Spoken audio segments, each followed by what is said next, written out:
صاحب وہ سوال میرا یہ تھا کہ کرسیوں کے متعلق، جو کرسیوں پہ نماز پڑھی جاتی ہے، ذرا اس کے متعلق تھوڑا وضاحت سے بتا دیں کہ میں یہ کہنا چاہ رہا ہوں کہ یہ جتنے بھی کرسیوں پہ نماز پڑھتے ہیں، جو آج کل ہر مسجد کے اندر ایسا فیشن بن گیا ہے کہ بعض مساجد جو ہیں وہ سینما کا منظر پیش کرتی ہیں، دونوں طرف کرسی ہیں کرسی ہیں۔ اگر یہ کرسی پہ بیٹھنے والے کبھی اپنے گھر میں تو بیٹھتے ہوں گے نا نیچے، یا کسی کے گھر میں جا کے بیٹھتے ہوں گے، اگر ان میں سے جو زمین پہ بیٹھ سکتا ہے وہ اگر بیٹھ کے پڑھ لے تو بہتر ہے۔ ایک بات تو یہ، دوسری بات یہ ہے کہ اتنی بڑی بڑی کرسیاں ہیں اور بعض کرسیاں ایسی ہیں کہ ان کے اندر جو ہے نا وہ انگل بنے ہوئے ہیں اور اپنے پیر جو ہے نا وہ انگل پہ رکھ لیتے ہیں، تو زمین پہ پیر ہوتا ہی نہیں جی۔ تو آیا اگر کسی کا زمین پہ پیر نہیں ہوگا تو اس کی نماز ہوگی یا نہیں ہوگی؟ اور تیسری بات یہ ہے کہ یہ کرسیوں کے اندر بعض لوگ ایسا ہوتا ہے کہ قیام میں کھڑے ہو جاتے ہیں، قیام میں کھڑے ہو جاتے ہیں، تو اب یہ کھڑا ان کا اگر اکیلے پڑھنا تو ٹھیک ہے کہ قیام میں کھڑے ہو جائیں، باقی عمل بیٹھ کے کر لیں، لیکن فرض نمازوں میں جو یہ کھڑے ہو جاتے ہیں یہ ذرا ایک تو عجیب سا لگتا ہے، اور اس کو وضاحت سے کر دیں کہ یہ صحیح کرتے ہیں یا نہیں کرتے ہیں۔ اب میں نے کل ایک جگہ فجر پڑھی تو میں نے دیکھا کہ امام کے پیچھے مؤذن اور مؤذن کے بالکل ساتھ ایک کرسی والے، تو وہ بھی کھڑے ہو گئے جب قیام تلاوت ہو رہی ہے، تو ایسا لگ رہا تھا کہ دو امام ہیں۔ تو اس کی ذرا وضاحت کر دیں کہ یہ ان کا کھڑا ہونا مناسب ہے؟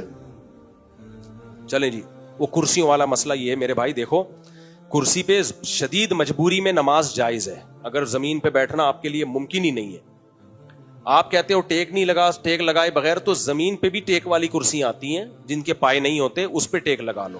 آپ کہتے ہو میرے لیے گھٹنے موڑنا ممکن نہیں ہے، گھٹنے سیدھے کرو قبلے کی طرف۔ جب تک یہ ممکن ہے کرسی پہ نماز درست، یعنی درست کا مطلب خلاف سنت ہے، ہو جائے گی نماز لیکن خلاف سنت۔ زمین پہ بیٹھ کے معذوری میں نماز پڑھنا سنت ہے۔ نبی صلی اللہ علیہ وسلم نے آخری دنوں میں جب آپ بیمار تھے زمین پہ بیٹھ کے آپ صلی اللہ علیہ وسلم نے نماز پڑھی۔ اب میں ابھی بات کمپلیٹ کر لوں پھر آپ کا سوال۔ تو شدید مجبوری ہو، اب لوگ کہتے ہیں مجبور ہیں، دعوت پہ جاتے ہیں تو آپ گھر زمین پہ بیٹھ جاتے ہیں آرام سے کھانا کھانے کے لیے، واش روم میں بھی آپ زمین پہ بیٹھ جاتے ہیں، اور دعوت پہ جاتے ہیں تو واش روم میں مشکل ہے، دعوتوں میں دیکھ رہا ہوتا ہوں بہت سے لوگوں کو زمین پہ بیٹھ کے کھانا کھا رہے ہیں، اور مسجد میں آتے ہیں تو کرسی پہ بیٹھ کے نماز پڑھتے ہیں۔ تو حتی الامکان کوشش کریں، اگر آپ کے لیے کھڑے ہونا مشکل ہے تو زمین پہ بیٹھ کے سنت ہے نماز پڑھنا۔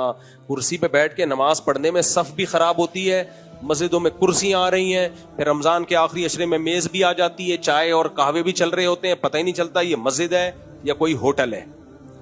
تو یہ بہت غلط بات ہے۔ شدید مجبوری ہو، اب کون مجبور ہے کون نہیں ہے یہ فیصلہ میں نہیں کر سکتا، تو کوئی کرسی پہ بیٹھا ہوا ہے میں تو اس کو برا نہیں کہہ رہا بھائی، وہ خود جانتا ہوگا۔ صفیں بہرحال اس سے خراب ہوتی ہیں، اور بیٹھنا بھی ہے تو پھر کنارے پہ کرسی رکھا کریں، اور جب اٹھ کے جائیں تو کرسی کو سائڈ پہ لگائیں، وہیں چھوڑ کے نہ چلے جائیں۔ تو کوشش کریں کہاں بیٹھ کے نماز پڑھیں؟ زمین پہ بیٹھ کے۔ ابھی ہمارے نعیم بھائی ہیں، معذور ہیں بےچارے، پاؤں سے مسائل ہیں، پوری 20 رکعتیں انہوں نے زمین پہ بیٹھ کے پڑھی ہیں، تو پڑھی جا سکتی ہے، آپ پاؤں قبلے کی طرف کر لیں۔ نہیں، وہ جو جماعت کے ساتھ جو ایک بندہ کرسی کے اوپر، باقی سارے کرسی والے بیٹھے ہوئے، وہ ایک کھڑا ہو گیا قیام کے اندر، تو لگتا بھی ذرا عجیب سے ہے اس کے متعلق۔ بس لگتا تو عجیب سے ہے نا، مجبوری ہے نا، نہیں اس کو عجیب سے نہ لگانے کے لیے اس کو قیام بھی بیٹھ کے نہیں کر سکتا، سب بندی تو ہو جائے گی، کندھے سے کندھا تو ملے گا نا، وہ تو بالکل ہی الگ ہو گیا نا۔ اگر وہ آدھی نماز جب بیٹھ کے پڑھ رہا ہے تو قیام بھی بیٹھ کے پڑھ لے۔ اس میں میرا خیال یہ ہے کہ وہ صف میں کھڑے ہو کر قیام کرے اور کرسی پیچھے رکھے، تو پھر پیچھے والی، اور اگلی نہیں، جب رکوع سے پہلے پھر کرسی آگے لے آئے۔ وہ رکوع تو اس نے کرسی پہ بیٹھ کے کرنا ہے نا، تو تھوڑا سا کھینچ لے کرسی کو، نماز میں اتنی حرکت جائز ہے۔ وہ بالکل ہی الگ منظر ہوتا ہے کہ وہ صف سے آگے نکلا ہوا ہوتا ہے، کھڑا ہوا ہوتا ہے، تو کرسی پیچھے رکھ لے، صف میں کھڑا ہو جائے سیدھا کندھے سے کندھا ملا کے، اور جب رکوع میں جانے کا ٹائم آئے تو کرسی آگے، خود بھی آگے ہو جائے، کرسی آگے کھسکا لے، ایسے ایک ہاتھ سے کرسی آگے کھسکا کے اس پہ بیٹھ کے رکوع کر لے۔ سمجھ میں آ رہی بات؟ یہ کر لے۔